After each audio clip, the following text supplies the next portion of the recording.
Hello, ಎಲ್ರಿಗೂ ನಮಸ್ಕಾರ. Welcome back to Shri YouTube channel. ಈ ವಿಡಿಯೋದಲ್ಲಿ ನಾವಿವತ್ತು ಕಡಲೆಕಾಳು ಸಾಂಬಾರು ಹೇಗೆ ಮಾಡೋದಂತ ತಿಳಿಸ್ಕೊಡ್ತಾ ಇದ್ದೀವಿ.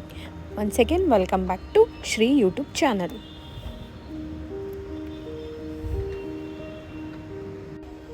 ಮೊದಲಿಗೆ ನಾವಿಲ್ಲಿ 7ರಿಂದ 8 ಗಂಟೆ ನೆನೆಸಿರುವಂತಹ ಕಡಲೆಕಾಳನ್ನ ಒಂದು ಕುಕ್ಕರ್ಗೆ ಹಾಕ್ಕೊಂಡು ಸ್ವಲ್ಪ ನೀರು ಸೇರಿಸ್ಕೊಂಡು ಚೆನ್ನಾಗಿ ಬೇಯಿಸ್ಕೊಳ್ಬೇಕು.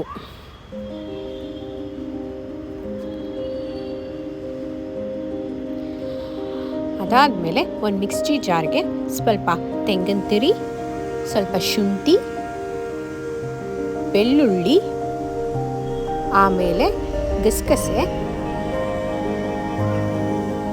ಚಕ್ಕೆ ಲವಂಗ, ಹುರ್ಗಡ್ಲೆ, ಈರುಳ್ಳಿ, ಕೊತ್ತಂಬರಿ ಸೊಪ್ಪು, ಸ್ವಲ್ಪ ನೀರು ಹಾಕ್ಕೊಂಡು ಇದನ್ನು ನುಣ್ಣಗೆ ಪೇಸ್ಟ್ ಮಾಡಿ ಇಟ್ಕೊಳ್ಬೇಕು.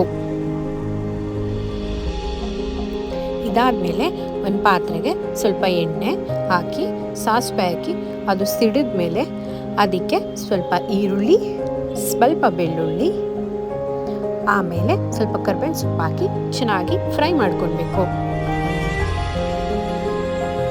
ಇದಾದಮೇಲೆ ಸ್ವಲ್ಪ ಟೊಮೆಟೊ ಹಾಕ್ಕೊಂಡು ಆ ಟೊಮ್ಯಾಟೊ ಸಾಫ್ಟ್ ಆಗೋ ತನಕ ಕ್ಲೀನಾಗಿ ಬೇಯಿಸ್ಕೋಬೇಕು. ಇವಾಗ ಟೊಮೊಟೊ ಬೆಂದಮೇಲೆ ಅದಕ್ಕೆ ಸ್ವಲ್ಪ ಕ್ಯಾರೆಟ್, ಸ್ವಲ್ಪ ಆಲೂಗೆಡ್ಡೆ, ಒಂದು ಸ್ವಲ್ಪ ಬೀನ್ಸ್ ಹಾಕ್ಕೊಂಡು ಚೆನ್ನಾಗಿ ಮಿಕ್ಸ್ ಮಾಡಬೇಕು. ಅದೆಲ್ಲ ಸ್ವಲ್ಪ ಮಿಕ್ಸ್ ಆದಮೇಲೆ ಬದನೆಕಾಯಿ ಹಾಕ್ಕೊಂಡು ಸ್ವಲ್ಪ ಅರಿಶಿನ ಪುಡಿ ಹಾಕ್ಕೊಂಡು ಬೆಂದಿರುವಂಥ ಕಾಳು ಅದ್ರ ಜೊತೆ ಇರೋ ನೀರನ್ನ ಹಾಕ್ಕೊಂಡು ಚೆನ್ನಾಗಿ ಮಿಕ್ಸ್ ಮಾಡ್ಕೋಬೇಕು.